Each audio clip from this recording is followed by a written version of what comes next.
ये गाजी foundation school है और ये मैडम है यहाँ की। यहाँ पे बच्चों के साथ जो है तशद्दुद किया जा रहा है। और दूसरी बात ये कि ये मैडम है यहाँ पे, ये मैडम है और यहाँ पे जब पेरेंट्स से कंप्लेन लिखवाने आए तो ये जो है इनको धमकियां दे रही, टीसी की धमकियां दे रही हैं। एक्सक्यूज मी मैडम, आप इधर देखें, ये देखें मुंह छुपा रही हैं। ये गाजी फाउंडेशन के स्कूल, यहाँ पे इतने पुराने से बच्चे स्कूल पढ़ रहे हैं 8, 9, 10 साल से। ये टीचरें भी मिली हुई है यहाँ पे। जैनब कौन है और आयशा कौन है? ये टीचरें मिली हुई है, बच्ची के हाथ पकड़ ले। Just a minute madam, just a minute. आप सुनते, आप सर्वर है ना, आप सुनते आप, मैं आपसे यही रिक्वेस्ट कर रहा था। आप यहाँ पे आप बच्चों को धमकियां देने की, तीनों को टीसी देंगे। क्यों देंगे आप टीसी? आप टीसी क्यों देंगे? आप मुझे ये बताएं। मीडिया को बुलाओ, फोन करो, फोन करो।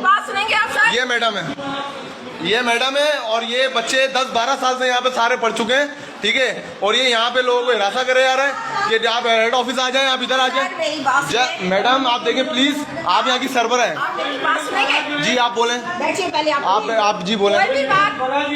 ये मैडम फरा है और ये बच्चों को बोलनी है सर को के आप, मैंने इनको इजाजत दी है सर को, बच्चों को हाथ पकड़ने की इजाजत दी आपने। एक्सक्यूज मी मैडम, इनके आप लिबास से देंगे बच्चों को हाथ देंगे।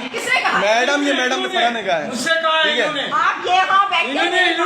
आप थाने आ जाना, आप टीसी लेके आप, मैं वीडियो बुलाओ, मुझे आसान काम नहीं है। आप मेरी बात सुनेंगे? आप थाने आ जाना।